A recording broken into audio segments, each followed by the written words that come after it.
आज हम बात कर रहे हैं श्री सीमेंट लिमिटेड की Q2 FY26 अर्निंग्स कॉल की और इस तिमाही में कंपनी ने कई ऐसे संकेत दिए हैं जो आने वाले वर्षों में पूरे सीमेंट सेक्टर का रुख बदल सकते हैं।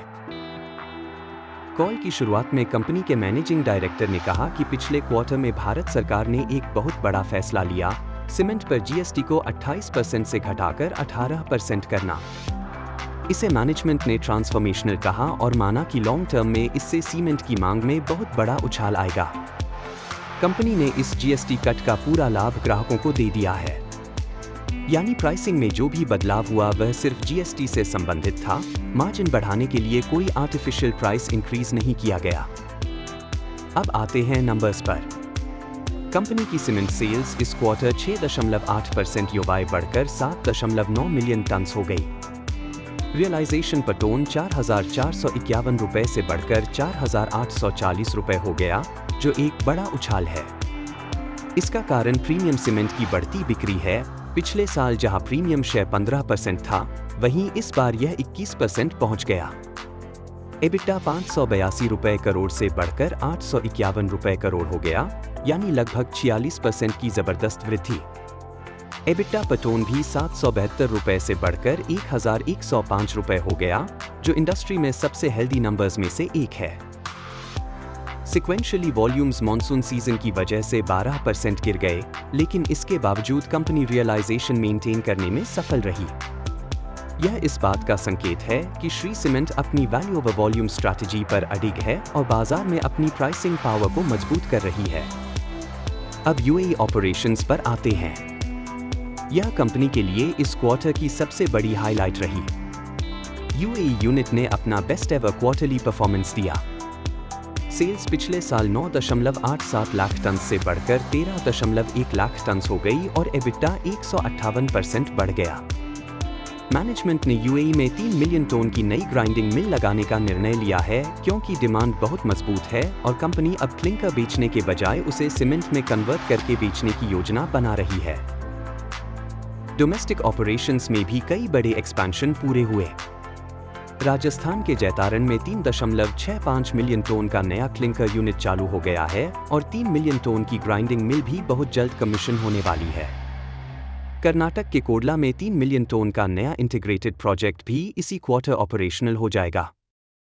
इसके अलावा कंपनी लगातार अपने RMC बिजनेस को भी विस्तार दे रही है और इस क्वार्टर में रायपुर में नया RMC प्लांट लगाकर ईस्ट इंडिया में एंट्री कर ली है। कंपनी का ग्रीन पावर पर जोर बहुत मजबूत है। इस क्वार्टर में चित्रकूट, यूपी में 20 मेगावाट का नया सोलर प्लांट कमीशन हुआ। अब कंपनी की total green power capacity 612 megawatt हो गई है और H1 FY26 में कंपनी की टोटल इलेक्ट्रिसिटी कंजम्पशन में से 63% ग्रीन पावर से आई, जो इंडस्ट्री में सबसे अधिक है। कॉल के दौरान मैनेजमेंट से पूछा गया कि डिमांड आगे कैसी दिख रही है। मैनेजमेंट ने कहा कि GST cut long term demand को बूस्ट देगा, लेकिन शॉर्ट टर्म इम्पैक्ट देखने में थोड़ा समय लगेगा, क्योंकि अक्टूबर में फेस्टिवल्स और लेबर शॉर्टेज की वजह से डिमांड सॉफ्ट रही। लेकिन मीडियम टर्म आउटलुक मैनेजमेंट ने स्ट्रॉन्ग बताया और कहा कि ईस्ट, वेस्ट और नॉर्थ में डिमांड रिवाइवल की संभावना अधिक है। प्राइसिंग पर पूछे गए सवाल में मैनेजमेंट ने साफ कहा कि उन्होंने GST बेनिफिट पूरी तरह पास थ्रू किया है और प्राइस स्टेबिलिटी ही लाइकली सिनारियो है। लेकिन प्रीमियमाइजेशन और ब्रांड लेवल प्राइस गैप को कम करने के प्रयासों की वजह से कंपनी ने 9% रियलाइजेशन ग्रोथ हासिल किया है, जो इंडस्ट्री में सबसे ज्यादा है। लॉजिस्टिक्स और कॉस्ट सेविंग्स पर कंपनी ने कहा कि रेल शेयर अभी 11% है और आने वाले समय में इसे 20% तक ले जाया जाएगा। इससे लगभग 100 रुपए पर टन की सीधी बचत होगी। AFR यानी ऑल्टरनेट फ्यूल्स का उपयोग भी 1.5% से बढ़कर 2.3% हो गया है और आने वाले क्वार्टर्स में यह और बढ़ेगा। कंपनी ने शेयर होल्डर्स को इस क्वार्टर में हाईएस्ट एवर इंटरिम डिविडेंड 80 रुपए पर शेयर दिया। CFO ने कहा कि आगे भी कंपनी पे आउट बढ़ाने की दिशा में विचार कर रही है। फ्यूचर एक्सपेंशन पर मैनेजमेंट ने कहा कि FY26 तक कैपेसिटी 68.8 मिलियन टन हो जाएगी और FY27 तक 75 मिलियन टन तक पहुंच जाएगी। कंपनी ने कहा कि 80 मिलियन टन का टारगेट FY28 या FY29 में पूरा किया जा सकता है। यह डिमांड पर निर्भर करेगा, लेकिन फाइनेंशियल कैपेबिलिटी पूरी तरह मौजूद है।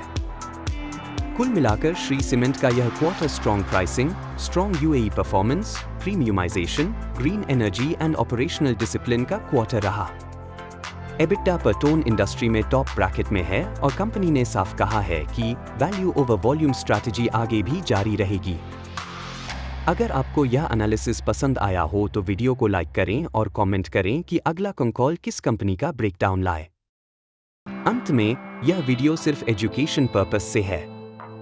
किसी भी निवेश से पहले SEBI रजिस्टर्ड निवेश सलाहकार से सलाह लें।